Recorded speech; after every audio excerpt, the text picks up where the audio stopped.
ഐഫർ എഡ്യൂക്കേഷന്റെ ഹിസ്റ്ററിയുടെ preparation സ്ട്രാറ്റജിയുടെ ഒരു സെഷനാണ്. എൻ്റെ പേര് സഫൂറ. ഞാൻ ഹിസ്റ്ററിയുടെ മെൻറ്റർ ആണ്, അക്കാദമിക് കോർഡിനേറ്റർ ആണ്.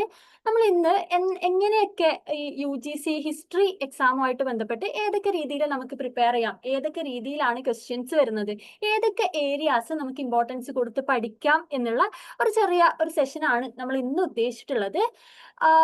നമ്മുടെ ഓഡിയൻസിന്റെ ഒരു ലെവൽ മനസ്സിലാക്കാൻ വേണ്ടിയിട്ടാണ്. നിങ്ങൾ ആദ്യമായിട്ട് നെറ്റ് എക്സാമിന് എഴുതാൻ പോകുന്നതാണോ ഡിസംബറിൽ, അല്ല ഓൾറെഡി നെറ്റ് എഴുതിയിട്ട് എക്സ്പീരിയൻസ് ഉള്ള ആൾക്കാരാണോ എന്നൊന്ന് പറയാവോ? അതായത് നിങ്ങൾ ഓൾറെഡി നെറ്റ് എക്സാം എഴുതിയിട്ടുണ്ടോ, അല്ല ബിഗിനേഴ്സ് ആരെങ്കിലും ഉണ്ടോ എന്നൊന്ന് റിപ്ലൈ ചെയ്യാവോ?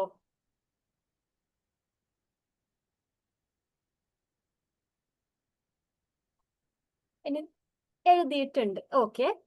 ബാക്കിയുള്ളവരോ ഓൾറെഡി എഴുതിയിട്ടുള്ളവരാണോ? ബിഗിനേഴ്സ് ആരെങ്കിലും ഉണ്ടോ?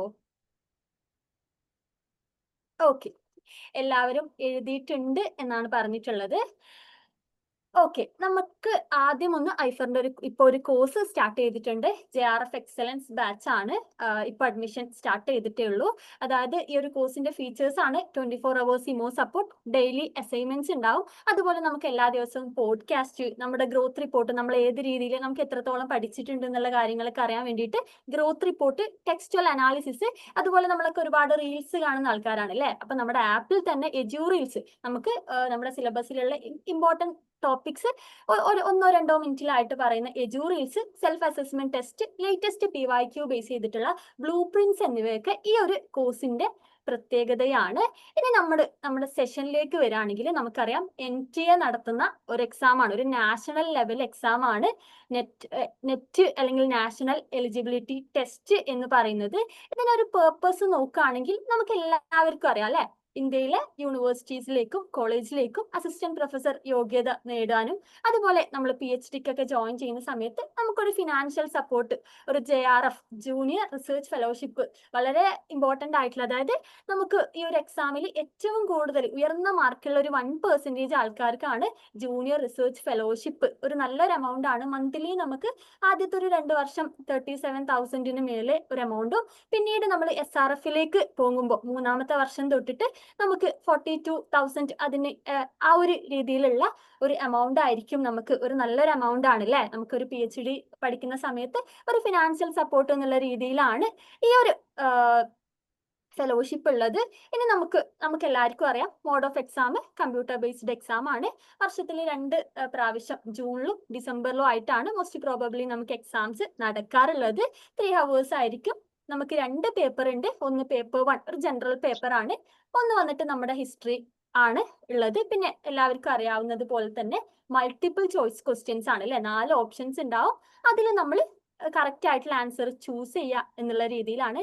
ബിഗിനേഴ്സ് ആരെങ്കിലും ഉണ്ടെങ്കിൽ അവർക്ക് ഹെൽപ്ഫുൾ ആയിക്കോട്ടെ എന്നുള്ള രീതിയിലാണ് കേട്ടോ ബേസിക് ആയിട്ടുള്ള കാര്യങ്ങൾ കൂടി ഇൻക്ലൂഡ് ചെയ്തിട്ടുള്ളത്. നമ്മൾ ഓൾറെഡി പറഞ്ഞു നമുക്ക് 2 പേപ്പറാണ്, പേപ്പർ 1ഉം പേപ്പർ 2ഉം. പേപ്പർ 1ൽ വന്നിട്ട് 10 മൊഡ്യൂൾസ് ആണ്. അതായത് പേപ്പർ 1ലെ 10 ചാപ്റ്റേഴ്സിൽ ഓരോ ചാപ്റ്ററിലും 5 ക്വസ്റ്റ്യൻസ് വീതമാണ് നമുക്ക് ചോദിക്കുക. 50 ക്വസ്റ്റ്യൻസ് ആണ്. ഓരോ ക്വസ്റ്റ്യനും 2 മാർക്ക് വീതം. 100 മാർക്കിനാണ് പേപ്പർ 1ൽ നമുക്ക് ക്വസ്റ്റ്യൻസ് ഉണ്ടാവുക. ഇനി പേപ്പർ 2 നമ്മുടെ സബ്ജക്റ്റിലേക്ക് വരികയാണെങ്കിൽ നമുക്കറിയാം അല്ലെ, സിലബസ് നല്ല വാസ്റ്റ് ആണ്. 10 മൊഡ്യൂൾസ് ഉണ്ട്, 100 ക്വസ്റ്റ്യൻ ആണ്. ഓരോ ക്വസ്റ്റ്യനും 2 മാർക്ക് വീതം, നമുക്ക് 200 മാർക്ക്. അങ്ങനെ ടോട്ടലി 300 മാർക്കിലാണ് നമ്മുടെ നെറ്റ് എക്സാം വന്നിട്ടുള്ളത്. നമുക്കറിയാം NTA ആണ് ഈ ഒരു എക്സാം നടത്തുന്നുള്ളത്. ഇനി നമുക്ക് ലാസ്റ്റത്തെ 2 എക്സാമിൽ എത്ര സ്കോർ വാങ്ങിയിട്ടാണ് JRFും നെറ്റും സ്റ്റുഡൻസിന് കിട്ടിയിട്ടുള്ളത്, ലാസ്റ്റ് എക്സാമിൽ ക്വാളിഫൈ ചെയ്തിട്ടുള്ളവർക്ക് എത്ര സ്കോറാണ് കിട്ടിയിട്ടുള്ളത് എന്ന് നമുക്ക് നോക്കാം.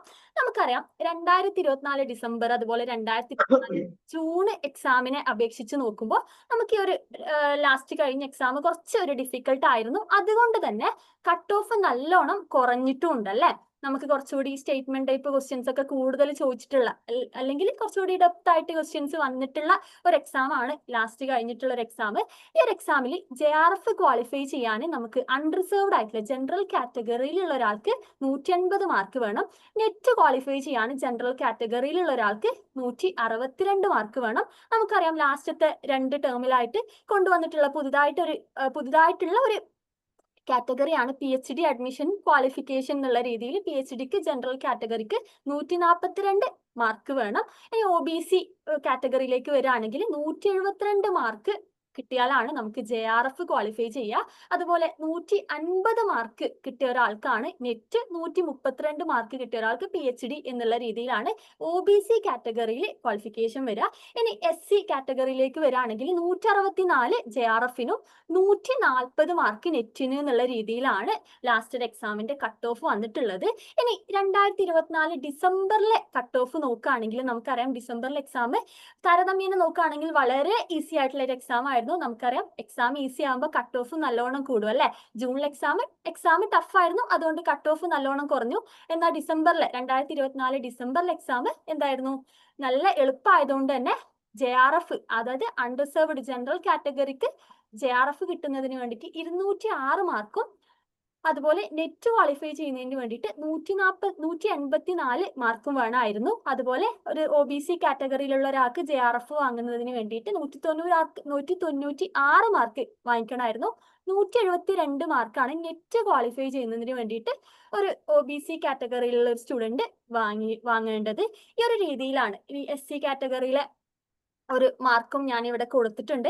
ഇങ്ങനെയാണ് നമുക്ക് ലാസ്റ്റത്തെ 2 എക്സാമിന്റെ ഒരു കട്ട് ഓഫ് വന്നിട്ടുള്ളത്. നമുക്കറിയാം എത്രത്തോളം നെറ്റ് അതും ഹിസ്റ്ററിയിൽ വാങ്ങാന്നുള്ളത് നമുക്ക് കുറച്ച് ടഫായിട്ടുള്ള ഒരു കാര്യം തന്നെയാണ്. ബട്ട് എന്നാലും നമ്മളൊരു കൺസിസ്റ്റന്റ് പ്രിപ്പറേഷൻ, അതുപോലെ നമ്മളൊരു കൃത്യമായിട്ടുള്ള ഒരു സ്റ്റഡി പ്ലാൻ ഒക്കെ ഉണ്ടായിട്ട് വളരെ കൃത്യമായിട്ട് പഠിച്ചു പോയാൽ നമുക്ക് JRF തന്നെ ഹിസ്റ്ററിയിൽ ക്രാക്ക് ചെയ്യാൻ പറ്റുന്നതാണ്.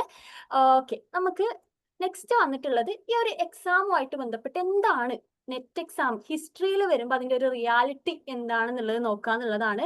നമുക്കറിയാം ഹൈലി കോമ്പറ്റീഷൻ ഉള്ള ഒരു എക്സാം തന്നെയാണ് നെറ്റ് എക്സാം. നമുക്കറിയാം എക്സാം എഴുതുന്നവരിൽ 6% ആൾക്കാർ മാത്രമാണ് നെറ്റ് ക്വാളിഫൈ ചെയ്യുന്നത്. അതുപോലെ ഇപ്പോൾ 1% ആൾക്കാർ, 100 പേരിൽ ഒരൊറ്റ ഒരാൾക്കാണ് JRF ക്വാളിഫൈ ചെയ്യാൻ പറ്റുന്നത്.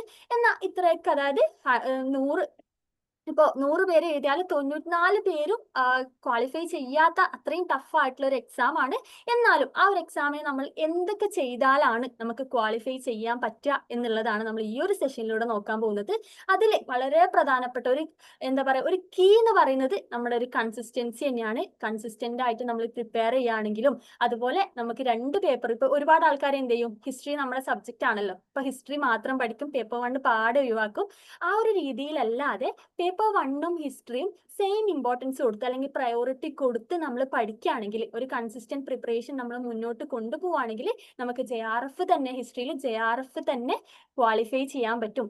ഏത് രീതിയിലൊക്കെയാണ് നമുക്ക് ഹിസ്റ്ററി പഠിക്കാൻ പറ്റുക, അതുപോലെ എങ്ങനെ ക്വാളിഫൈ ചെയ്യും, എങ്ങനെയൊക്കെ നമുക്ക് ക്വാളിഫൈ ചെയ്യാം എന്നുള്ളതാണ് നമ്മൾ അടുത്തതായിട്ട് നോക്കാൻ പോകുന്നത്. അതായത് നമ്മൾ ഏതൊരു എക്സാമിന് പ്രിപ്പറേഷൻ തുടങ്ങുമ്പോഴും നമ്മൾ ആ ഒരു സിലബസിനെ കുറിച്ചിട്ട് കൃത്യമായ ധാരണ ഉണ്ടാക്കുക എന്നുള്ളതാണ് ആദ്യമായിട്ട് ചെയ്യേണ്ടത്. നമുക്കറിയാം നമ്മുടെ ഹിസ്റ്ററിയുടെ സിലബസ് വന്നിട്ട് വളരെ വൈഡ് ആയിട്ടുള്ള ഒരുപാട് ടോപ്പിക്സ് ഇൻക്ലൂഡ് ചെയ്തിട്ടുള്ള ഒരു സിലബസ് ആണ് നമ്മുടെ ഹിസ്റ്ററിയുടെ സിലബസ് വന്നിട്ട്. ബട്ട് നമുക്ക് അതിൽ നിന്ന് എന്ത് ചെയ്യാം, നമുക്കറിയാം ഒരു 3 അല്ലെങ്കിൽ 4 മന്ത്സ് കൊണ്ട് കംപ്ലീറ്റ് ഹിസ്റ്ററി പഠിക്കുക എന്നുള്ളത് ഇമ്പോസിബിൾ ആയിട്ടുള്ള ഒരു കാര്യമാണ്. ബട്ട് നമുക്ക് എങ്ങനെ ഈ ഒരു കംപ്ലീറ്റ് ഹിസ്റ്ററി പഠിച്ചിട്ടല്ല JRF വാങ്ങുന്നവർ എന്ത് ചെയ്യുന്നത്, അവർ ക്വാളിഫൈ ചെയ്യുന്നത്, അവരെന്താണ് ചെയ്യുന്നത്, സിലബസ് നന്നായിട്ട് അനലൈസ് ചെയ്യും അല്ലെ. അതുപോലെ നന്നായിട്ട് PYQ ചെയ്യും. PYQ ചെയ്യുന്നതിലൂടെയാണ് നമുക്ക് ഏത് രീതിയിലാണ്, ഏതൊക്കെ ഏരിയാസിന് കൂടുതൽ ഇമ്പോർട്ടൻസ് കൊടുക്കണം, ഈ ഒരു സിലബസിൽ തന്നെ ഏതൊക്കെ ഏരിയയിൽ നിന്നാണ് കൂടുതൽ ക്വസ്റ്റ്യൻസ് വരുന്നത്, ഏതൊക്കെ ഏരിയാസ് കുറച്ചുകൂടി ഡീപ്പിൽ ക്വസ്റ്റ്യൻസ് വരുന്നുണ്ട്, ഏതൊക്കെ ഏരിയാസിന് നമ്മൾ പ്രയോറിറ്റി കൊടുക്കണം എന്നുള്ളതൊക്കെ നമുക്ക് PYQ ചെയ്യുമ്പോഴാണ് മനസ്സിലാക്കുക. അപ്പോൾ ആദ്യം നമ്മൾ എന്ത് ചെയ്യണം, സിലബസ് ഒരു 2-3 പ്രാവശ്യം വായിക്കുക അല്ലെ. എന്നിട്ട് ഏതൊക്കെ ഏരിയാസിന് നമ്മൾ ഇമ്പോർട്ടൻസ് കൊടുക്കണം, ഏത് രീതിയിൽ നമ്മൾ പഠിക്കണം എന്നുള്ളത് ആദ്യം നമ്മൾ തീരുമാനിക്കുക. അതിനുശേഷം നമ്മൾ പറഞ്ഞല്ലോ PYQ ചെയ്യുക. എന്തിനാണ് നമ്മൾ PYQ ചെയ്യുന്നത്, എക്സാം പാറ്റേൺ മനസ്സിലാക്കുക എന്നുള്ളതാണ് അല്ലെ. നമ്മൾ എക്സാം പാറ്റേൺ മനസ്സിലാവാതെ ഒരുപാട് നമ്മൾ പഠിച്ചത് കൊണ്ട് യാതൊരു കാര്യമില്ല അല്ലെ. എക്സാമിൽ ഏത് രീതിയിലാണ് ക്വസ്റ്റ്യൻസ് വരുന്നത്, ഏതൊക്കെ ടൈപ്പ് ക്വസ്റ്റ്യൻസ് വരുന്നുണ്ട്, ആ ഒരു എക്സാം പാറ്റേൺ നമ്മൾ മനസ്സിലാക്കുക എന്നുള്ളത് വളരെ ഇമ്പോർട്ടന്റ് ആണ്. അതുപോലെ വളരെ പ്രധാനപ്പെട്ട മറ്റൊരു കാര്യം വന്നിട്ട് നമുക്കൊരു പ്രോപ്പർ ആയിട്ടുള്ള ഒരു സ്റ്റഡി പ്ലാൻ ഉണ്ടാവുക എന്നുള്ളതാണ്.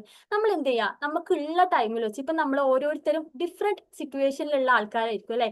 നമ്മളൊരു സിറ്റുവേഷനിൽ നമുക്കൊരു ദിവസം എത്ര ടൈം പഠിക്കാൻ പറ്റും എന്നുള്ളത് നമ്മൾ ആദ്യം തീരുമാനിക്കുക. ആ ഒരു ടൈമിൽ നമ്മൾ ഒരു കൃത്യമായിട്ടുള്ള ഒരു സ്റ്റഡി പ്ലാൻ ഉണ്ടാക്കുക എന്നുള്ളതാണ്. ഒരു ടൈം നമ്മൾ എന്ത് ചെയ്യുക, ഹിസ്റ്ററിക്ക് വേണ്ടിയിട്ട് മാറ്റിവെക്കുക, ഒരു ടൈം പേപ്പർ 1, അതുപോലെ ഒരു ടൈം രണ്ടിന്റെയും PYQ നമ്മൾ ചെയ്യുന്നുണ്ട് എന്നുള്ളത് ഉറപ്പുവരുത്താം കേട്ടോ. ഇപ്പൊ പേപ്പർ 1 മാത്രം നമ്മൾ ഇരുന്ന് പോകരുത്, അതുപോലെ ഹിസ്റ്ററി മാത്രം നമ്മൾ പഠിച്ചിട്ട് പേപ്പർ 1 പാടെ ഒഴിവാക്കുന്ന ഒരു രീതിയും നമ്മൾ ഒഴിവാക്കുക. എന്നിട്ട് നമ്മൾ എന്ത് ചെയ്യുക, ഒരു കറക്റ്റ് ആയിട്ടുള്ള ഒരു പ്രോപ്പർ ആയിട്ടുള്ള സ്റ്റഡി പ്ലാൻ പേപ്പർ 1ഉം ഹിസ്റ്ററിയും അതുപോലെ PYQ വെച്ചിട്ടുള്ള ഒരു കറക്റ്റ് ആയിട്ടുള്ള ഒരു സ്റ്റഡി പ്ലാൻ നമ്മൾ ഉണ്ടാക്കുക. അതുപോലെ വളരെ പ്രധാനപ്പെട്ട മറ്റൊരു കാര്യമാണ് പെർഫെക്റ്റ് ആയിട്ടുള്ള മെറ്റീരിയൽസ് നമ്മൾ സെലക്ട് ചെയ്യാന്നുള്ളത് അല്ലെ. നമുക്കിപ്പോ അറിയാം ആൻഷ്യന്റ്, മിഡീവൽ, മോഡേൺ, അങ്ങനെ പിന്നെ അതുപോലെ ഹിസ്റ്റോറിയോഗ്രാഫി, അങ്ങനെ 4 പാർട്ടായിട്ടാണ് നമ്മൾ പ്രധാനമായിട്ടും നെറ്റ് എക്സാമിന് വേണ്ടിയിട്ട് ഹിസ്റ്ററി പഠിക്കുന്നത് അല്ലെ. അപ്പൊ നമുക്ക് ഇപ്പൊ ആൻഷ്യന്റിൽ നിന്ന് ഒരുപാട് മെറ്റീരിയൽസ് ഉണ്ടാവും, മിഡീവൽ, മോഡേൺ, നമുക്ക് ഒരുപാട് മെറ്റീരിയൽസ് അവൈലബിൾ ആണ്. എന്നാൽ നമുക്ക് കംപ്ലീറ്റ് ആക്കാൻ പറ്റുന്ന രീതിയിൽ നമ്മുടെ ഒരു സമയത്തിനും സിറ്റുവേഷൻ അനുസരിച്ചിട്ട് നമുക്ക് കംപ്ലീറ്റ് ആക്കാൻ പറ്റിയിട്ടുള്ള എന്നാൽ പെർഫെക്റ്റ് ആയിട്ടുള്ള മെറ്റീരിയൽസ് നമ്മൾ സെലക്ട് ചെയ്യാന്നുള്ളതും വളരെ ഇമ്പോർട്ടന്റ് ആണ്. അതുപോലെ ചില ടോപ്പിക്സ് അല്ലെങ്കിൽ ചില ഏരിയാസ് നമുക്ക് കുറച്ചുകൂടി ഡിഫിക്കൽട്ട് ആയിട്ടുള്ള ഏരിയാസ് ആയിരിക്കും അല്ലെ. ആ ഒരു ഏരിയാസ് നമ്മൾ മനസ്സിലാക്കുന്നതിന് വേണ്ടിയിട്ട് ഒരു നല്ല ലെക്ചേഴ്സ് നമ്മൾ കേൾക്കുക എന്നുള്ളത് വളരെ ഇമ്പോർട്ടന്റ് ആണ്. അതുപോലെ മറ്റൊരു പ്രധാനപ്പെട്ട കാര്യം വന്നിട്ട് എല്ലാ ദിവസവും അല്ലെങ്കിൽ ഡെയിലി നമ്മൾ മോക്ക് ടെസ്റ്റുകൾ അറ്റൻഡ് ചെയ്യുക എന്നുള്ളതാണ്. ഈ ഒരു ടെസ്റ്റുകൾ അറ്റൻഡ് ചെയ്യുമ്പോഴാണ് നമുക്ക് ടൈം മാനേജ്, ഇപ്പോൾ ഏതൊക്കെ ഏരിയാസ് നമുക്ക് കുറച്ചുകൂടി നമ്മൾ സ്ട്രോങ് ആണ്, ഏത് ഏരിയാസ് നമ്മൾ കുറച്ചുകൂടി നമ്മൾ ഇമ്പ്രൂവ് ചെയ്യാനുണ്ട്. അതുപോലെ ഇപ്പം നമുക്കറിയാം മാത്സ്, ഡാറ്റ ഇന്റർപ്രിട്ടേഷൻ, ഇതൊക്കെ നമുക്ക് പേപ്പർ 1 ഉള്ളതാണ് അല്ലെ. ഇതിലൊക്കെ ടൈം മാനേജ്മെന്റ് ഒക്കെ ഉറപ്പുവരുത്താൻ ഇപ്പൊ നമുക്ക് എക്സാമിൽ 3 hours ആണ്, അതിലിപ്പോ 50 ക്വസ്റ്റ്യൻ പേപ്പർ 1 100 ക്വസ്റ്റ്യൻ ഹിസ്റ്ററിയിലും, അങ്ങനെ 150 ക്വസ്റ്റ്യൻ നമ്മൾ ഈ ഒരു 3 hours ചെയ്യണം അല്ലെ. അതിൽ ടൈം മാനേജ്മെന്റ് എന്നുള്ളത് വളരെ ഇമ്പോർട്ടന്റ് ആണ്. നമ്മൾ എങ്ങനെ ഒരു ടൈം മാനേജ്മെന്റ് നമ്മൾ പ്രാക്ടീസ് ചെയ്യുക, നമ്മൾ എക്സാമിന് മുന്നേ അതേ മോഡലിലുള്ള മോക്ക് ടെസ്റ്റുകൾ നമ്മൾ റെഗുലർ ആയിട്ട് പ്രാക്ടീസ് ചെയ്താൽ മാത്രമേ നമുക്ക് ഈ ഒരു ടൈം മാനേജ്മെന്റിന്റെ ഇഷ്യൂ നമുക്ക് എക്സാം സമയത്ത് ഇല്ലാതാക്കാൻ പറ്റും. അതുപോലെ നമുക്കൊരു പ്രോപ്പർ ഗൈഡൻസ്, ഒരു നെറ്റ് എക്സാമിന്റെ ഫീൽഡിലൊക്കെ ഒരു എക്സ്പീരിയൻസ് ഉള്ള ഒരാളുടെ ഗൈഡൻസ് ഉണ്ടാവുകയാണെങ്കിൽ നമുക്ക് നെറ്റ് എക്സാം ക്വാളിഫൈ ചെയ്യാൻ അത് നമ്മളെ വളരെ ഹെൽപ്പ് ചെയ്യുന്നതായിരിക്കും. നമ്മൾ ഓൾറെഡി പറഞ്ഞിട്ടുള്ളത് പോലെ തന്നെ നമുക്ക് എന്തൊക്കെയാണ് പഠിക്കാനുള്ളത് ഈ ഒരു നെറ്റ് എക്സാമിൽ ഹിസ്റ്ററി ക്വാളിഫൈ ചെയ്യുന്നതിന് നമ്മൾ എന്തൊക്കെയാണ് പഠിക്കാനുള്ളത് എന്നാണ് നമ്മൾ അടുത്തതായിട്ട് നോക്കാൻ പോകുന്നത്. നമുക്കറിയാം ആൻഷ്യന്റ് ഇന്ത്യൻ ഹിസ്റ്ററി അല്ലെ, ഫസ്റ്റത്തെ 1-2 യൂണിറ്റ് നമുക്ക് ആൻഷ്യന്റ് ഇന്ത്യ ആണ് പഠിക്കാനുള്ളത്. 3rd യൂണിറ്റ് വന്നിട്ട് ഏർലി മിഡീവൽ, നമുക്ക് ഒരുപാട് ഡൈനാസ്റ്റീസ് ആണ് പഠിക്കാനുള്ളത്. അത് കഴിഞ്ഞ് നമുക്ക് മിഡീവൽ ഇന്ത്യൻ ഹിസ്റ്ററി, പിന്നെ പോസ്റ്റ് ഇൻഡിപെൻഡന്റ് ഇന്ത്യൻ ഹിസ്റ്ററി, അതായത് reorganisation of States, integration of princely States, അതുപോലെ പോസ്റ്റ് ഇൻഡിപെൻഡന്റ് ഉണ്ടായിട്ടുള്ള കുറച്ച് ഇവന്റ്സ് ഒക്കെയാണ് പോസ്റ്റ് ഇൻഡിപെൻഡന്റ് ഇന്ത്യൻ ഹിസ്റ്ററി എന്നുകൊണ്ട് ഉദ്ദേശിച്ചിട്ടുള്ളത്. താരതമ്യേന അതായത് ആൻഷ്യന്റ് മിഡീവൽ നോക്കുമ്പോൾ അത്ര തന്നെ ക്വസ്റ്റ്യൻസ് കണ്ടുവന്നിട്ടുള്ള ഒരു ഏരിയ അല്ല, എന്നാലും നമുക്ക് ഒരു 1-2 ക്വസ്റ്റ്യൻസ് ഈ ഒരു പോസ്റ്റ് ഇൻഡിപെൻഡന്റ് ഇന്ത്യൻ ഹിസ്റ്ററിന്നും നമുക്ക് പ്രതീക്ഷിക്കാവുന്നതാണ്. അതുപോലെ ഹിസ്റ്റോറിയോഗ്രഫി ആൻഡ് റിസർച്ച് മെത്തേഡ് നമുക്കൊരു 7 to 10 ക്വസ്റ്റ്യൻസ് ഒക്കെ ഈ ഒരു ഏരിയയിൽ നിന്ന് ചോദിക്കാറുണ്ട്. പ്രധാനമായിട്ടും ബുക്സ് ആൻഡ് ഓതേഴ്സ്, അതുപോലെ ഒരു പേപ്പർ എഴുതുമ്പോൾ നമ്മൾ ഏതൊക്കെ കാര്യങ്ങൾ ശ്രദ്ധിക്കണം, റിസർച്ച് മെത്തേഡ്സ് ഒക്കെയാണ് നമുക്ക് ഹിസ്റ്റോറിയോഗ്രഫി ഈ ഒരു 10th ചാപ്റ്ററിന്റെ അണ്ടറിൽ പഠിക്കാനുള്ളത്. ഇനി നമ്മളൊരു ഡീറ്റെയിൽ ആയിട്ട് നമ്മുടെ സിലബസ് നോക്കുകയാണെങ്കിൽ നമ്മൾ ഓൾറെഡി പറഞ്ഞു യൂണിറ്റ് 1ഉം 2ഉം ആൻഷ്യന്റ് ഇന്ത്യൻ ഹിസ്റ്ററി ആണ്.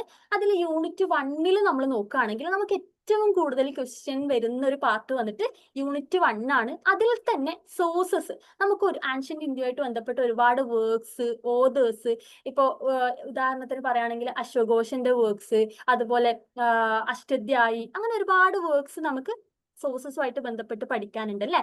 അതുപോലെ അത് കഴിഞ്ഞാലോ നമുക്ക് പാലിയോളിത്തിക്, നിയോളിത്തിക്, മെസോളിത്തിക്, നമുക്ക് ലാസ്റ്റത്തെ പ്രാവശ്യം ഒരു ക്വസ്റ്റ്യൻ വന്നിട്ടുണ്ടായിരുന്നത് നർസിപൂർ, നർസിപൂർ എന്നുള്ള ഒരു നിയോളിത്തിക് സൈറ്റ് ഇന്ത്യയിൽ ഏത് സ്റ്റേറ്റിലാണ് സ്ഥിതി ചെയ്യുന്നത് എന്നുള്ള ഒരു ക്വസ്റ്റ്യൻ നമുക്ക് വന്നിട്ടുണ്ടായിരുന്നു. കർണാടകയാണ് അതിന്റെ ആൻസർ. ആ ഒരു രീതിയിൽ നമുക്ക് പാലിയോളിത്തിക്, നിയോളിത്തിക്, ചാൽക്കോളിത്തിക് സൈറ്റുമായിട്ട് ബന്ധപ്പെട്ട് നമുക്ക് ക്വസ്റ്റ്യൻസ് വരാറുണ്ട്.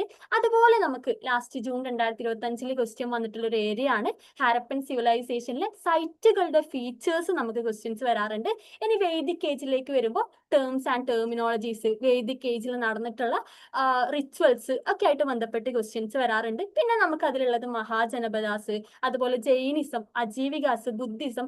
ലാസ്റ്റത്തെ എക്സാമിന് ജൈനിസമായിട്ട് ബന്ധപ്പെട്ട് ജൈനിസത്തിന്റെ പ്രിൻസിപ്പിൾസ്, അതുപോലെ അജീവികാസുമായിട്ട് ബന്ധപ്പെട്ട് ക്വസ്റ്റ്യൻസ്, സ്റ്റേറ്റ്മെന്റ് ടൈപ്പ് ക്വസ്റ്റ്യൻ ആയിരുന്നു നമുക്ക് ഉണ്ടായിരുന്നത്. നമുക്ക് ഏറ്റവും കൂടുതൽ ക്വസ്റ്റ്യൻ വരുന്ന ഒരു ഏരിയ കൂടിയാണ് യൂണിറ്റ് 1 എന്ന് പറയുന്നത്. ഇനി നമ്മൾ യൂണിറ്റ് 2ന്റെ കാര്യത്തിലേക്ക് വരികയാണെങ്കിൽ നമുക്കറിയാം, നമ്മൾ കുറച്ചുകൂടി ഫെമിലിയർ ആയിട്ടുള്ള Mauryan empire, Gupta empire, Gupta art and architecture, അങ്ങനെ അതുപോലെ ഗുപ്ത എംപയറിന് ശേഷം ഒരു 6th സെഞ്ചുറിയിലൊക്കെ ഉണ്ടായിട്ടുള്ള ഒരുപാട് ഡൈനാസ്റ്റീസ് ഒക്കെ ഉൾക്കൊള്ളുന്ന ഒരു ഏരിയ ആണ് യൂണിറ്റ് 2 എന്ന് പറയുന്നത്.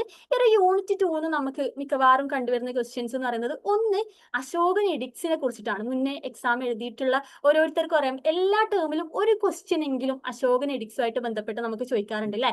ലാസ്റ്റ് എക്സാമിന് നമുക്ക് ചോദിച്ചിട്ടുള്ളത് അശോക മേജർ എഡിക്റ്റ് ആയിട്ടുള്ള 13 മേജർ റോക്ക് എഡിക്റ്റ് 13 എന്താണ് ഉൾക്കൊള്ളിച്ചിട്ടുള്ളത് എന്നുള്ള രീതിയിൽ ക്വസ്റ്റ്യൻ ഉണ്ടായിരുന്നു. അപ്പൊ അശോകന്റെ edicts, major rock edicts, minor rock edicts, pillar edicts sorry, ഈ ഒരു എഡിക്സിലൊക്കെ എന്തൊക്കെയാണ് ഉൾക്കൊള്ളുന്നത് ഉള്ളത് നമ്മൾ മനസ്സിലാക്കാന്നുള്ളത് വളരെ ഇമ്പോർട്ടന്റ് ആണ്. അതുപോലെ നമുക്കറിയാം, മൗര്യൻ അഡ്മിനിസ്ട്രേഷനുമായിട്ട് ബന്ധപ്പെട്ട് ടെർമിനോളജീസ് ഒക്കെ ചോദിക്കാറുണ്ട്.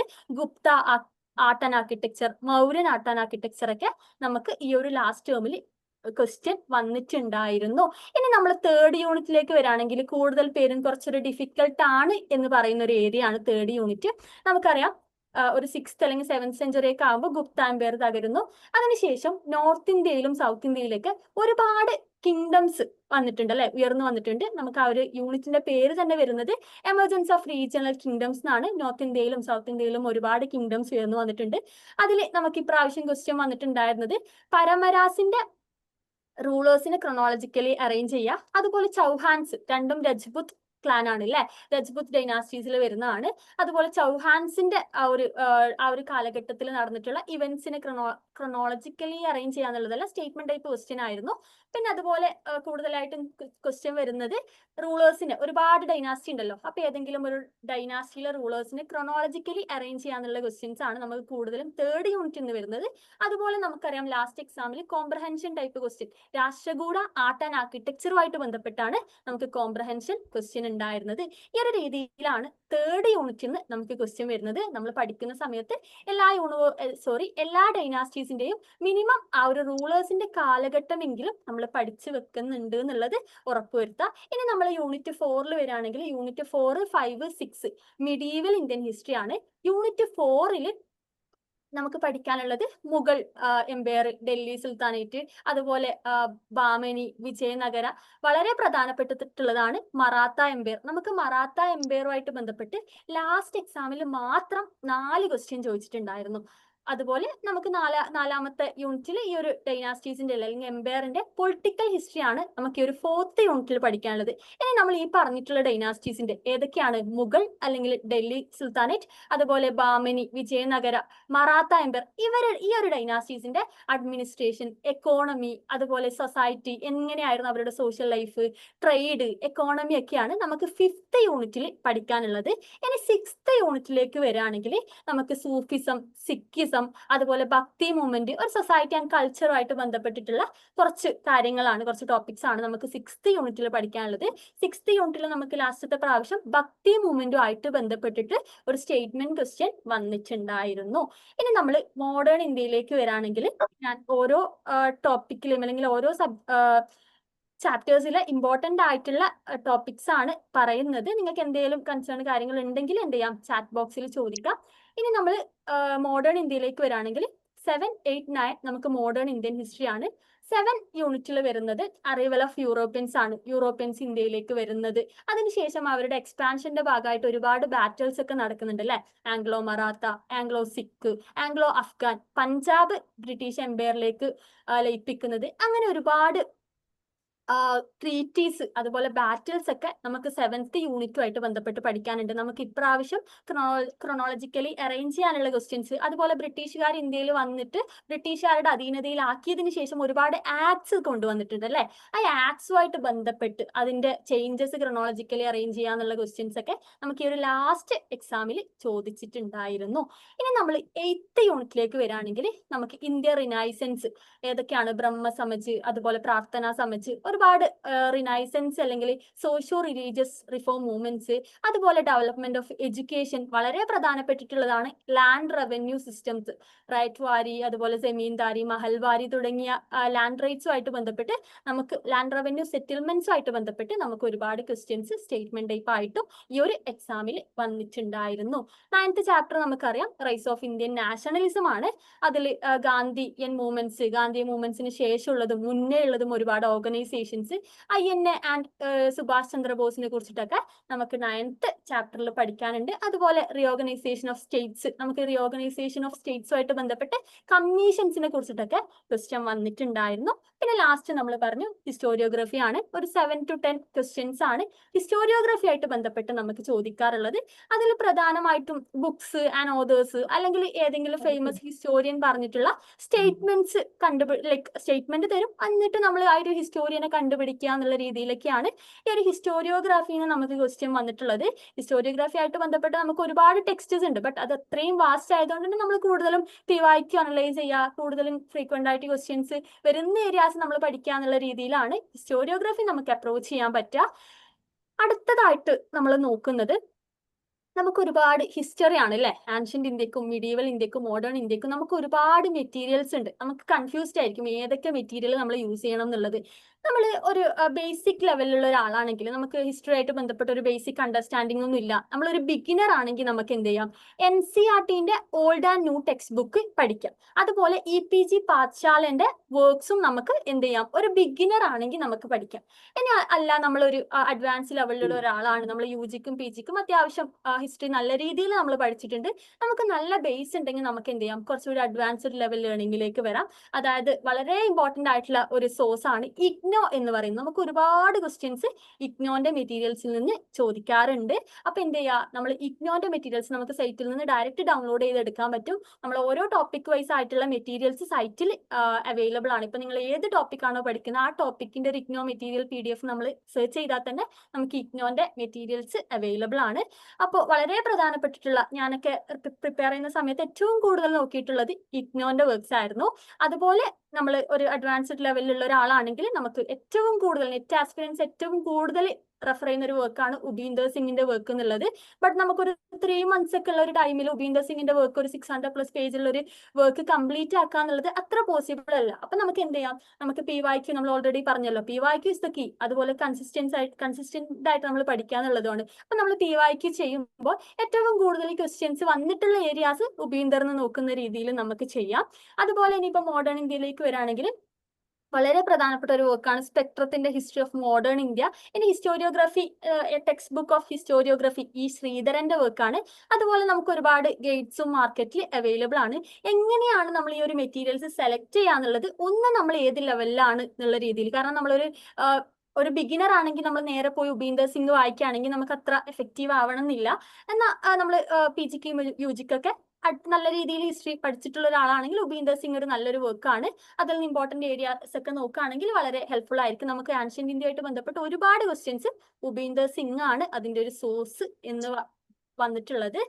അതുപോലെ നമ്മൾ IGNO പറഞ്ഞു, NCERTന്റെ ടെക്സ്റ്റ് ബുക്ക് പറഞ്ഞു, മിഡീവൽ ഇന്ത്യക്ക് സതീഷ് ചന്ദ്രന്റെ ഹിസ്റ്ററി ഓഫ് മിഡീവൽ ഇന്ത്യ ഒക്കെ നോക്കുന്നവരുണ്ട്.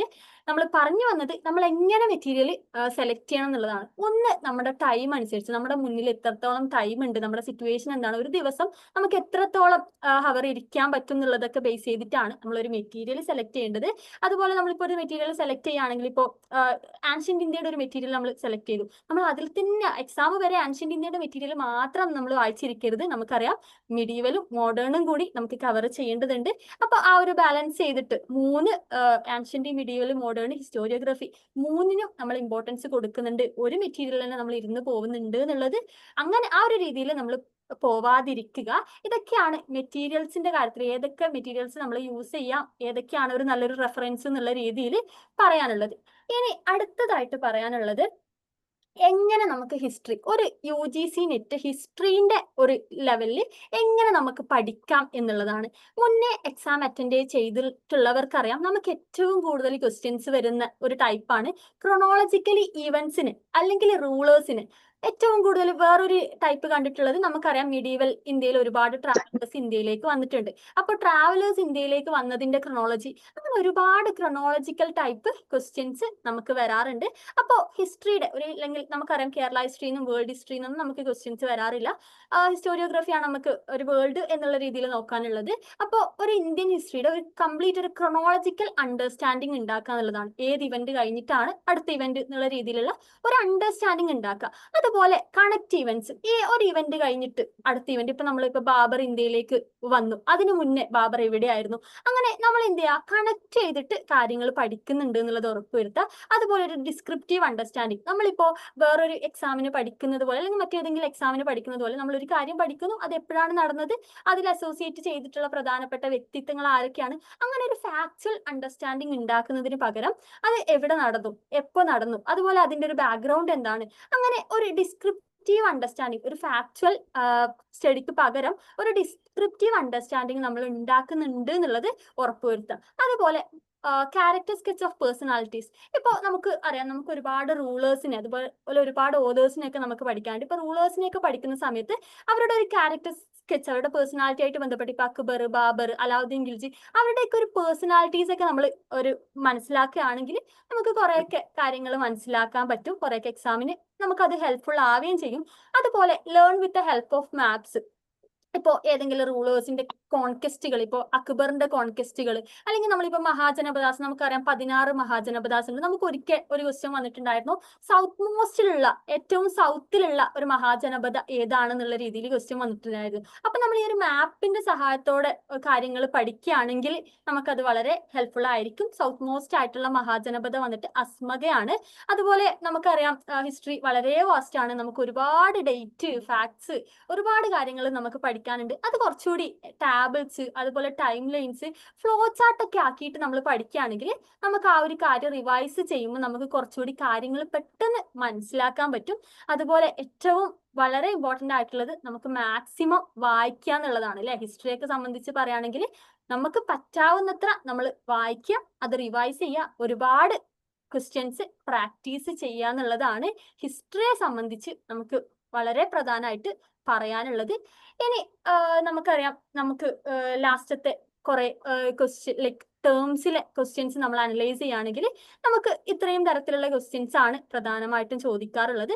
ഒന്ന് ഡയറക്റ്റ് ടൈപ്പ് ക്വസ്റ്റ്യൻ ആണ്, അതായത് ഇപ്പോൾ ഒരു വർക്ക് തന്നിട്ട് ഇതിന്റെ ഓതർ ആരാണ്, അല്ലെങ്കിൽ ഏതൊരു ഇവന്റ് തന്നിട്ട് ഇത് എപ്പോഴാണ് നടന്നത്, ആ ഒരു രീതിയിലുള്ള ഡയറക്റ്റ് ക്വസ്റ്റ്യൻസ് നമ്മളോട് ചോദിച്ചിട്ടുണ്ട്. അല്ലെങ്കിൽ ഇപ്പൊ നമുക്ക് മോഡേൺ ഇന്ത്യക്കായിട്ട് ബന്ധപ്പെട്ട് പറയുകയാണെങ്കിൽ ഏതെങ്കിലും ഒരു ന്യൂസ് പേപ്പർ തന്നിട്ട് ഈ ഒരു ന്യൂസ് പേപ്പർ ആരാണ് എസ്റ്റാബ്ലിഷ് ചെയ്തത് എന്നുള്ള രീതിയിലുള്ള ഡയറക്റ്റ് ടൈപ്പ് ക്വസ്റ്റ്യൻസ് നമുക്ക് വരാറുണ്ട്. അതുപോലെ ഇമ്പോർട്ടന്റ് ആയിട്ടുള്ളതാണ് ഇപ്പോൾ ഈ ഒരു ലാസ്റ്റത്തെ എക്സാമിലൊക്കെ നമുക്ക് ഒരുപാട് ചോദിച്ചിട്ടുള്ളതാണ് statement type questions. 4 or 5 type statements നമുക്ക് തരും, അതിൽ ഏതൊക്കെയാണ് കറക്റ്റ് എന്നുള്ള രീതിയിലുള്ള ക്വസ്റ്റ്യൻസും നമുക്ക് വരാറുണ്ട്. നമ്മൾ ഓൾറെഡി പറഞ്ഞിട്ടുള്ളത് പോലെ ക്രോണോളജിക്കലി ഇവന്റ്സിന് അല്ലെങ്കിൽ റൂളേഴ്സിന് അല്ലെങ്കിൽ ഇന്ത്യയിലേക്ക് വന്നിട്ടുള്ള ട്രാവലേഴ്സിനെ ക്രോണോളജിക്കലി അറേഞ്ച് ചെയ്യാന്നുള്ള രീതിയിലും നമുക്ക് ക്വസ്റ്റ്യൻ വരാറുണ്ട്.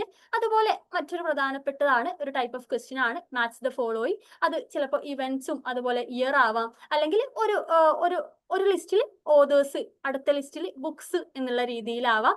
ആ ഒരു രീതിയിൽ നമുക്ക് ഒരുപാട് match the following type questions വരാറുണ്ട്.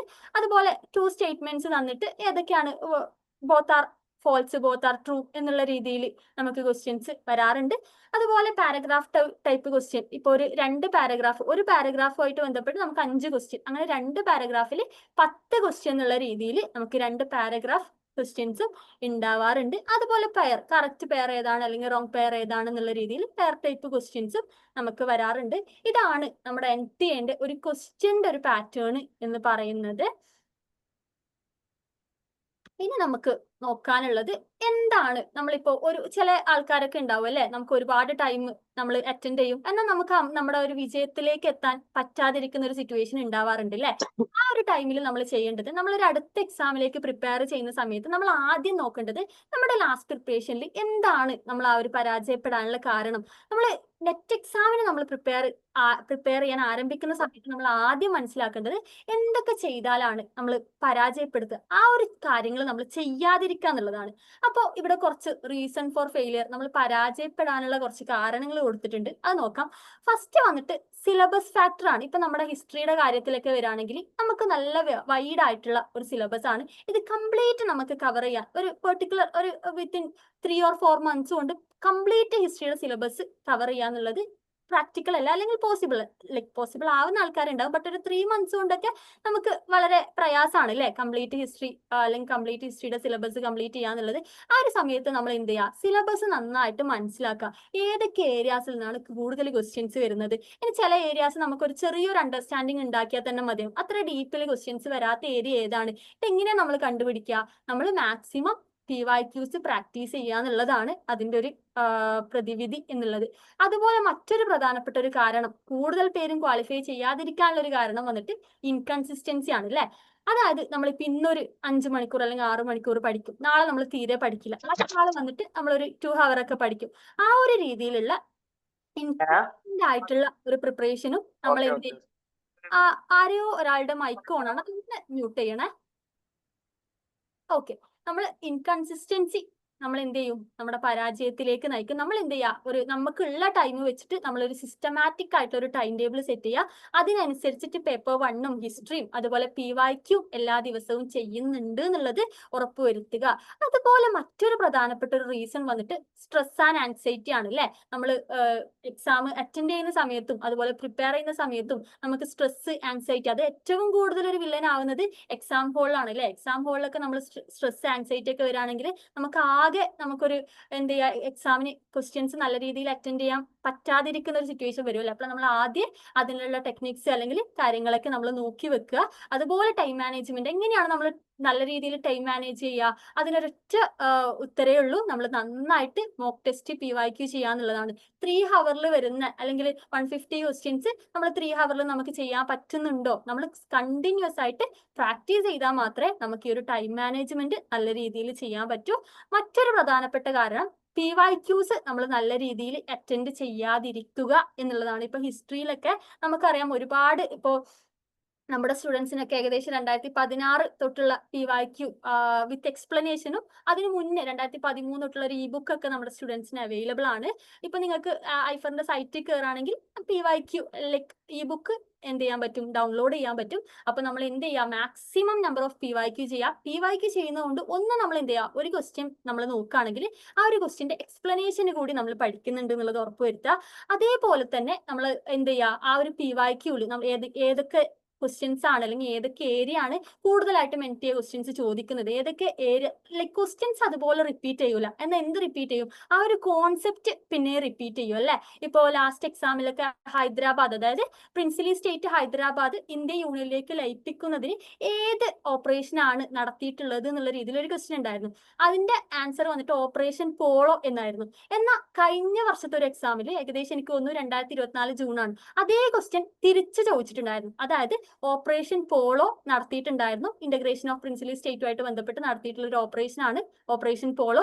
അത് ഏത് പ്രിൻസിലി സ്റ്റേറ്റിനെ ഇന്ത്യൻ യൂണിയനിലേക്ക് ലയിപ്പിക്കാനാണ്. അപ്പൊ അവിടെ എന്താണ് ആൻസർ, ഹൈദരാബാദ് ആണ്. അങ്ങനെ നമുക്ക് എന്ത് ചെയ്യാറുണ്ട്, തിരിച്ചിട്ട് ക്വസ്റ്റ്യൻസ് ചോദിക്കാറുണ്ട്. അതാണ് പറഞ്ഞത്, അതുപോലെ നമുക്ക് ക്വസ്റ്റ്യൻ റിപ്പീറ്റ് ചെയ്തിട്ടില്ലെങ്കിലും ആ ഒരു കോൺസെപ്റ്റ് റിപ്പീറ്റ് ചെയ്യാറുണ്ട്. അപ്പൊ നമ്മൾ എന്ത് ചെയ്യുക, PYQs മാക്സിമം നമ്മൾ അറ്റൻഡ് ചെയ്യുന്നുണ്ട് എന്നുള്ളത് ഉറപ്പുവരുത്തുക. മറ്റൊരു നമ്മൾ പരാജയപ്പെടാനുള്ള ഒരു കാരണം വന്നിട്ട് ഇൻഅഡീക്വേറ്റ് റിസോഴ്സ് യൂട്ടിലൈസേഷൻ ആണ്. അതായത് നമ്മൾ കറക്റ്റ് ആയിട്ടുള്ള റിസോഴ്സസ് യൂസ് ചെയ്യാതിരിക്കുക, അല്ലെങ്കിൽ കറക്റ്റായ രീതിയിലല്ലാതെ യൂസ് ചെയ്യുക എന്നുള്ളതാണ്. ഇപ്പൊ നമ്മൾ ഒരു മെറ്റീരിയൽ വായിക്കുന്നു, എന്നാൽ ആൻഷ്യന്റിന്റെ ഒരു മെറ്റീരിയൽ ആണ്, എക്സാം വരെ നമ്മൾ അതിൽ തന്നെ ഇരിക്കുന്നു, മീഡിയവലും മോഡേൺ ഒക്കെ നമ്മൾ അത്ര നോക്കാതിരിക്കുന്നു. ആ ഒരു രീതിയിലുള്ള നമ്മൾ എന്ത് ചെയ്യുക, നമ്മുടെ ഒരു ടൈമിനനുസരിച്ചിട്ടുള്ള എന്നാൽ ഏറ്റവും നല്ല റിസോഴ്സസ് നമ്മൾ യൂസ് ചെയ്യുന്നുണ്ട് എന്നുള്ളത് ഉറപ്പുവരുത്തുക. ഇത്രയാണ് നമ്മളൊരു റീസൺസ് ഓഫ് ഫെയിലിയർ എന്ന് പറഞ്ഞിട്ട് നമുക്ക് പറയാനുള്ളത്. ഈ സംഭവങ്ങളൊന്നും നമ്മൾ നമ്മുടെ ഒരു പ്രിപ്പറേഷനിൽ ചെയ്യുന്നില്ല എന്നുള്ളത് ഉറപ്പുവരുത്തുക. അതായത് നമ്മൾ ടൈം മാനേജ് ചെയ്യുക, നമ്മൾ പ്രാക്ടീസ് ചെയ്യുക, അതുപോലെ കൺസിസ്റ്റന്റ് ആയിട്ട് നമ്മൾ പഠിക്കുന്നുണ്ട് എന്നുള്ളത് ഉറപ്പുവരുത്തുക, സിലബസ് നല്ല രീതിയിൽ മനസ്സിലാക്കുക. നമുക്ക് എന്ത് ചെയ്യുക, നമ്മൾ പഠിക്കുന്ന ടൈമിൽ നമുക്കുള്ള ഒരു ടൈം PYQ ചെയ്യാൻ നമ്മൾ മാറ്റി വെക്കുന്നുണ്ട് എന്നുള്ളത് ഉറപ്പുവരുത്തുക. അതുപോലെ നല്ല റിസോഴ്സസ്, എക്സലന്റ് ആയിട്ടുള്ള റീഡിംഗ് മെറ്റീരിയൽസ് നമ്മൾ നോക്കുക, പഠിക്കുക എന്നുള്ളതാണ്. ഇനി നമ്മൾ ഒരുപാട് ഡിഫിക്കൽട്ടീസ് അല്ലെങ്കിൽ റീസൺസ് ഫോർ ഫെയിലിയർ പറഞ്ഞല്ലേ, ഈ ഒരു റീസൺസിനെയൊക്കെ നമ്മൾ എങ്ങനെ ഓവർകം ചെയ്യാം, നമ്മൾ ഈ ഒരു ഡിഫിക്കൽട്ടീസ് എങ്ങനെ ഓവർകം ചെയ്യാം എന്നുള്ളതാണ് നമ്മൾ അടുത്തതായിട്ട് നോക്കുന്നത്. അതിന് ഫസ്റ്റ് ഏറ്റവും കീ ആയിട്ട് പറയാനുള്ളത് സിസ്റ്റമാറ്റിക് സ്റ്റഡി ടേബിൾ എന്നുള്ളതാണ്, സ്റ്റഡി പ്ലാൻ എന്നുള്ളതാണ്. അതായത് നമ്മൾ ആദ്യം നമുക്ക് എത്ര ടൈം ഉണ്ട് എന്നുള്ളത് നമ്മൾ നോക്കുക. നമുക്ക് ഉള്ള ടൈം നമ്മൾ മാക്സിമം നമുക്ക്, അതായത് ഈ ഒരു പ്രിപ്പറേഷന് കൊടുക്കാൻ പറ്റുന്ന മാക്സിമം ടൈം നമ്മൾ ചെയ്യുക. അതിൽ ഒരു സിസ്റ്റമാറ്റിക് ആയിട്ടുള്ള ഒരു സ്റ്റഡി ടേബിൾ, ഒരു ടൈം നമ്മൾ ഹിസ്റ്ററി പഠിക്കുന്നു, ഒരു ടൈം പേപ്പർ വൺ, ഒരു ടൈം രണ്ടിന്റെയും PYQ ചെയ്യുന്നു എന്നുള്ള രീതിയിൽ, പിന്നെ അതുപോലെ നമ്മൾ മെറ്റീരിയൽ വായിക്കുക. ആ ഒരു രീതിയിലുള്ള ഒരു സിസ്റ്റമാറ്റിക് ആയിട്ടുള്ള ഒരു സ്റ്റഡി പ്ലാൻ നമ്മൾ കൊണ്ടുവരിക. അതുപോലെ പ്രോഗ്രസ് റിപ്പോർട്ട്, നമ്മൾ എത്രത്തോളം നമ്മൾ പഠിച്ചു എന്നുള്ളതൊക്കെ നമ്മൾ ട്രാക്ക് ചെയ്യുക. ഒരു ഗൈഡൻസ് ഓഫ് എൻ എക്സ്പേർട്ട്, ഈ ഒരു നെറ്റ് എക്സാം ഹിസ്റ്ററിയുടെ ഫീൽഡിലുള്ള ഒരു എക്സ്പേർട്ടിന്റെ ഒരു ഗൈഡൻസ് നമുക്ക് കിട്ടുകയാണെങ്കിൽ അത് നമുക്ക് വളരെ ഹെൽപ്ഫുൾ ആയിരിക്കും. ഏത് രീതിയിൽ പഠിക്കണം, ഏതൊക്കെ മെറ്റീരിയൽസ് യൂസ് ചെയ്യണം എന്നുള്ള രീതിയിലൊക്കെ ഒരു ഗൈഡൻസ് നമുക്ക് കിട്ടുകയാണെങ്കിൽ വളരെ ഹെൽപ്ഫുൾ ആയിരിക്കും. അതുപോലെ സപ്പോർട്ട് ഓഫ് എ ലിസണർ. നമ്മൾ ഈ ഒരു എക്സാം ജേർണിയിൽ നമ്മൾ ഒരുപാട് ഡിഫിക്കൽട്ടീസ്, അല്ലെങ്കിൽ നമ്മൾ ലൈക്ക് മെന്റലി നമ്മൾ നല്ല വീക്കാവും ചില സമയങ്ങളിൽ. ആ ഒരു സമയത്ത് നമുക്കൊരു സപ്പോർട്ട് സിസ്റ്റം, ഒരു കേൾക്കാൻ ഒരാൾ ഉണ്ടാവുക എന്ന് പറയുന്നത് നമുക്ക് നമ്മുടെ ഒരു പ്രിപ്പറേഷൻ അത്രയും ഹെൽപ്ഫുൾ ആയിരിക്കും. അതുപോലെ പറഞ്ഞിട്ടുള്ളത് maximum number of PYQ practice tests നമ്മൾ അറ്റൻഡ് ചെയ്യുക, പ്രാക്ടീസ് ചെയ്യുക എന്നുള്ളതാണ്. ഇപ്പൊ കൂടുതൽ പേരും പേപ്പർ വണ്ണിലേക്ക് വരാണെങ്കിൽ നമുക്കറിയാം ഒരുപാട് ഡിഫറെന്റ് ടോപ്പിക്സ് ഉണ്ട് അല്ലെ, മാത്തമാറ്റിക്കൽ റീസണിങ്, ലോജിക്കൽ റീസണിങ്, അതുപോലെ ഡാറ്റ ഇന്റർപ്രിട്ടേഷൻ, അങ്ങനെ നമുക്ക് ഒരുപാട് പ്രോബ്ലം ബേസ്ഡ് ആയിട്ടുള്ള ടോപ്പിക്സും ഉണ്ട്. എന്നാൽ ടീച്ചിങ് ആപ്റ്റിറ്റ്യൂഡ്, റിസർച്ച് ആപ്റ്റിറ്റ്യൂഡ്, അങ്ങനെ നമുക്ക് ടോപ്പിക്സ് ഉണ്ട്. ഈ ഒരു ടോപ്പിക്സ് ഇപ്പോൾ മാത്സ്, ഡാറ്റ ഒക്കെ ഒരുപാട് പേര് എന്ത് ചെയ്യുന്നുണ്ട്, അത് പാടെ അവോയ്ഡ് ചെയ്യുന്നുണ്ട്. എന്നാൽ നമ്മൾ എന്ത് ചെയ്യാം, മാത്സ്, ഡാറ്റ, ലോജിക്കൽ റീസണിങ് ഒക്കെ നല്ല സ്ട്രോങ് ആക്കുന്നുണ്ട് എന്നുള്ളത് ഉറപ്പുവരുത്തുക. അതുപോലെ എക്സലന്റ് ആയിട്ടുള്ള നല്ല മെറ്റീരിയൽസ് നമ്മൾ സെലക്ട് ചെയ്തിട്ട് വായിക്കുന്നുണ്ട് എന്നുള്ളത് ഉറപ്പുവരുത്തുക. നമ്മൾ ഓൾറെഡി പറഞ്ഞിട്ടുള്ളത് പോലെ ചില ഏരിയാസ് നമുക്ക് ടഫ് ആയിട്ടുള്ള ഏരിയാസ് ആയിരിക്കും അല്ലെ, അത് നമ്മൾ നല്ലൊരു ലെക്ചേഴ്സ് കാണുന്നുണ്ട് എന്നുള്ളത് നമ്മൾ എന്ത് ചെയ്യുക, ഉറപ്പ് വരുത്തുക. ഇനി നമുക്ക് എന്ത് ചെയ്യാം, ഐഫറിന്റെ റിസൾട്ട് നമ്മൾ നോക്കുകയാണെങ്കിൽ 4.5 വർഷം കൊണ്ട് 363 JRF-ഉം 3056 നെറ്റ് 3821 PhD എലിജിബിൾ കാൻഡിഡേറ്റ്സിനെയും ഐഫറിന് ക്രിയേറ്റ് ചെയ്തിട്ടുണ്ട്. ഇതിൽ എങ്ങനെയാണ് ഈ ഐഫറിലുള്ള ഈ വിന്നേഴ്സ് ഈ ഒരു എക്സാം ക്രാക്ക് ചെയ്തിട്ടുള്ളത്, നെറ്റും JRF ഒക്കെ അവർ ക്രാക്ക് ചെയ്തിട്ടുള്ളത് എന്താണ്, ഐഫറിന്റെ ഈ ഒരു വിജയത്തിലേക്ക് എത്തിയിട്ടുള്ള ഈ ഒരു മെത്തേഡ്സ് എന്നുള്ളത് നമുക്ക് നോക്കാം. ഫസ്റ്റ് വന്നിട്ട് ഇമോടെക് ബേസ്ഡ് ലേണിംഗ് സിസ്റ്റം ആണ്. അതായത് നമ്മളെ മെന്റൽ ഹെൽത്തിനെയും എന്ത് ചെയ്യുക, പ്രയോറിറ്റി കൊടുത്തിട്ട് ഐഫറിന്റെ ഒരു പ്രധാനപ്പെട്ട ഒരു കാര്യം എന്നുള്ളത് ഹാപ്പി ലേണിംഗ് എക്കോസിസ്റ്റം ക്രിയേറ്റ് ചെയ്യുക എന്നുള്ളതാണ്. അതുപോലെ JRF മാസ്റ്റർ അനീസ് പൂവത്തി, നമുക്കറിയാം അനീസ് സാറിന് 2 JRF, അതുപോലെ ഡിഫറെന്റ് സബ്ജക്റ്റിൽ 8ഓളം നെറ്റ് സാർ ക്വാളിഫൈ ചെയ്തിട്ടുണ്ട്. അപ്പൊ അത്രയും എക്സ്പീരിയൻസ് ഉള്ള ഒരാളുടെ ഗൈഡൻസിൽ നമ്മൾ പഠിക്കുക എന്നുള്ളത് നമുക്ക് അത്രയും നമ്മുടെ റിസൾട്ടിൽ എത്താൻ ഒരു ഹെൽപ്ഫുൾ ആയിട്ടുള്ള ഒരു കാര്യം തന്നെയാണ്. അതുപോലെ ഐഫറിൽ JRF അതുപോലെ നെറ്റ് ക്വാളിഫൈ ചെയ്തിട്ടുള്ള ഫാക്കൾട്ടീസ് തന്നെയാണ് ഉള്ളത്. എല്ലാ എക്സാമും, മോസ്റ്റ് ഓഫ് ദ എക്സാം അവർ അറ്റൻഡ് ചെയ്യാറുണ്ട്. മാറി വരുന്ന എക്സാം പാറ്റേൺ, അതുപോലെ ഏത് രീതിയിലാണ് ക്വസ്റ്റ്യൻസ് വരുന്നത് എന്നൊക്കെ മനസ്സിലാക്കാൻ ഫാക്കൾട്ടീസ് എല്ലാ ടൈമും എന്ത് ചെയ്യാറുണ്ട്, എക്സാം അറ്റൻഡ് ചെയ്യാറുണ്ട്. അതുപോലെ മെന്റേഴ്സ് എഫക്റ്റ്, ഐഫറിൽ ജോയിൻ ചെയ്തിട്ടുള്ള ഒരാൾക്ക് ഒരു മെന്റർ ഉണ്ടാവും, പേഴ്സണലൈസ്ഡ് മെന്റർ ഉണ്ടാവും. ഏത് സമയത്തും നമ്മൾ ഡൗട്ട് ആയിക്കോട്ടെ, ഇനി നമ്മൾ മെന്റലി വീക്ക് ആവുന്ന സമയത്തായിക്കോട്ടെ, നമുക്കൊരു അപ്രോച്ച് ചെയ്യാൻ ഒരു മെന്റർ അവിടെ ഉണ്ടായിരിക്കും. നമുക്ക് അക്കാദമിക് സപ്പോർട്ടും അതുപോലെ മെന്റൽ സപ്പോർട്ടൊക്കെ ഈ ഒരു മെന്ററിന്റെ അടുത്ത് നമുക്ക് കിട്ടുന്നതായിരിക്കും. അതുപോലെ clear spot and activity group, നമുക്കൊരു ഡൗട്ട് ഉണ്ടാകുന്ന സമയത്ത് ആ ഒരു ഡൗട്ട് തീർക്കാൻ നമുക്ക് ഒരു ഗ്രൂപ്പ് ഉണ്ട്. അതുപോലെ ആക്ടിവിറ്റി ഗ്രൂപ്പ്, നമുക്കറിയാം ഹിസ്റ്ററി വളരെ വാസ്റ്റ് ആയിട്ടുള്ള സബ്ജക്റ്റ് ആണ്, എന്നാൽ നമ്മൾ ഡിഫറെന്റ് ടാസ്കുകളൊക്കെ കൊടുത്തിട്ട് അതൊരു നല്ലൊരു രീതിയിൽ നമ്മളത് ആക്ടിവിറ്റി ഗ്രൂപ്പ് മുന്നോട്ട് കൊണ്ടുപോകുന്നുണ്ട്. ഡിഫറെന്റ് മെറ്റീരിയൽസ് നമ്മൾ അതിൽ ഷെയർ ചെയ്യും. നമ്മൾ ഒരു ഡെഡ് ലൈൻ വെച്ചിട്ട് ആ ഓരോ ടാസ്കുകൾ നമ്മൾ കംപ്ലീറ്റ് ചെയ്യുന്ന രീതിയിലാണ്. അതുപോലെ ഐഫറിന്റെ വളരെ പ്രധാനപ്പെട്ട ഒരു സിസ്റ്റം ആണ് ഹാപ്പിനെസ് ഓഫീസർ എന്ന് പറയുന്നത്. നമുക്കറിയാം, നമ്മൾ നേരത്തെ പറഞ്ഞിട്ടുണ്ടായിരുന്നു, നമ്മുടെ ഒരു ഫെയിലിയറിന് ഒരു റീസൺ വന്നിട്ടുള്ളത് എന്താണ്, സ്ട്രെസ് ആൻഡ് ആൻസൈറ്റി ആണ് അല്ലെ. നമ്മൾ മെന്റലി വീക്ക് ആകുന്ന സമയത്ത്, അല്ലെങ്കിൽ നമുക്ക് എന്തെങ്കിലും ഡിഫിക്കൽട്ടീസ് ഉണ്ടാകുന്ന സമയത്ത് നമുക്കൊരു ഹാപ്പിനെസ് ഓഫീസർ, നമുക്ക് ഏത് സമയം അവൈലബിൾ ആയിട്ടുള്ള ഒരു ഹാപ്പിനെസ് ഓഫീസർ ഉണ്ടാവും. അതുപോലെ നമുക്ക് കറക്റ്റ് ആയിട്ടുള്ള സ്റ്റഡി പ്ലാനും പ്രോഗ്രസ് റിപ്പോർട്ടും ഉണ്ടാവും. വളരെ പ്രധാനപ്പെട്ടത് നമുക്ക് ഒരുപാട് മോക്ക് ടെസ്റ്റുകൾ, അതുപോലെ PYQ, നമുക്ക് ഒരുപാട് വർഷത്തെ PYQ വിത്ത് എക്സ്പ്ലനേഷൻസ് നമുക്ക് അവൈലബിൾ ആണ്. അതുപോലെ കാറ്റഗറൈസ്ഡ് ആയിട്ടുള്ള, ഇപ്പൊ യൂണിറ്റ് 1 നമ്മൾ പഠിക്കുകയാണെങ്കിൽ യൂണിറ്റ് 1ന്റെ മാത്രം categorised PYQ, weekly test, monthly test, അതുപോലെ ഡെയിലി നമുക്കിപ്പോ ഡെയിലി ടെസ്റ്റ് ആയിട്ട് PYQs ആണ് നമ്മൾ കൊടുക്കുന്നത്. അതായത് അത്രയും നമ്മൾ PYQs പ്രാക്ടീസ് ചെയ്യുക എന്നുള്ള രീതിയിലാണ് ഇപ്പോൾ ഡെയിലി ടെസ്റ്റ് നമുക്ക് PYQ ആണ് അവൈലബിൾ ആയിട്ടുള്ളത്. അതുപോലെ JRF ക്ലബ്ബ് പേപ്പർ 1നും ഹിസ്റ്ററിക്കും നമുക്ക് JRF ക്ലബ്ബുകൾ ഉണ്ട്. പേപ്പർ 1നൊക്കെ നമുക്ക് രാവിലെ 5 മണിക്കൊക്കെ JRF ക്ലബ്ബുകൾ നടത്താറുണ്ട്. അതുപോലെ നമ്മൾ മറ്റൊരു പ്രധാനപ്പെട്ട ഒരു ഫീച്ചറാണ് ഡിസ്കഷൻ ക്ലബ്ബ് എന്ന് പറഞ്ഞിട്ടുള്ളത്. ഇപ്പോൾ ഐഫറിൽ അഡ്മിഷൻസ് നടന്നുകൊണ്ടിരിക്കുന്നു. JRF എക്സലൻസ് ബാച്ചിനുള്ള അഡ്മിഷൻ ആണ് ഇപ്പോൾ നടന്നുകൊണ്ടിരിക്കുന്നത്. ഈ ഒരു ലൈക്ക് കോഴ്സിന്റെ ഫീച്ചർ വന്നിട്ട് 24 hours IMO support, daily assignments ഉണ്ടാവും, പോഡ്കാസ്റ്റുകൾ, നമ്മുടെ ഗ്രോത്ത് റിപ്പോർട്ട് ഉണ്ടാവും, പിന്നെ നമുക്ക് 1000+ എജൂറിയൽസ്, സെൽഫ് അസസ്മെന്റ് ടെസ്റ്റ്, അതുപോലെ ലേറ്റസ്റ്റ് PYQ ബേസ്ഡ് ചെയ്തിട്ടുള്ള ബ്ലൂ പ്രിന്റ്സ് എന്നിവയൊക്കെ ഈ ഒരു കോഴ്സിന്റെ ഫീച്ചർ ആണ്. അതുപോലെ ഇത്രയും കാര്യങ്ങളാണ് നമ്മൾ ഹിസ്റ്ററി ആയിട്ട് ബന്ധപ്പെട്ട് നമ്മൾ ഒരുപാട് കാര്യങ്ങൾ ഡിസ്കസ് ചെയ്തു. നമ്മൾ സിലബസ് നോക്കി, ഏതൊക്കെ ഏരിയയിൽ നിന്നാണ് കൂടുതൽ ക്വസ്റ്റ്യൻസ് വരുന്നത്, എങ്ങനെ നമുക്ക് ഹിസ്റ്ററി എന്ത് ചെയ്യാം, ഹിസ്റ്ററി എക്സാമിന് വേണ്ടിയിട്ട് പ്രിപ്പയർ ചെയ്യാം, ഏതൊക്കെ രീതിയിലാണ് ക്വസ്റ്റ്യൻസ് ചോദിച്ചിട്ടുള്ളത്, അങ്ങനെ നമ്മൾ ഒരുപാട് കാര്യങ്ങൾ ഡിസ്കസ് ചെയ്തു. ഈ പറഞ്ഞ കാര്യങ്ങളിൽ നിങ്ങൾക്ക് എന്തെങ്കിലും ഡൗട്ട് അല്ലെങ്കിൽ നെറ്റ് എക്സാം ഹിസ്റ്ററി ആയിട്ട് ബന്ധപ്പെട്ട് നിങ്ങൾക്ക് എന്തെങ്കിലും ഡൗട്ടോ അല്ലെങ്കിൽ കൺസേൺ കാര്യങ്ങൾ ഉണ്ടെങ്കിൽ ചോദിക്കാം കേട്ടോ.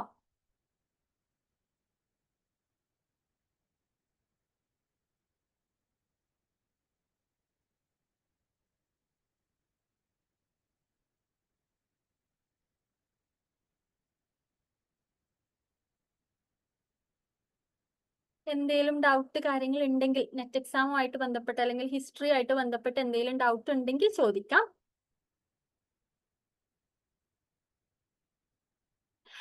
ഓക്കെ, ഈ ഒരു സെഷൻ, ഈ ഒരു പ്രിപ്പറേഷൻ സ്ട്രാറ്റജി ആയിട്ട് ബന്ധപ്പെട്ട് ഈ ഒരു സെഷൻ നിങ്ങൾക്ക് ഹെൽപ്ഫുൾ ആയിട്ടുണ്ടാവും എന്ന് പ്രതീക്ഷിക്കുന്നു.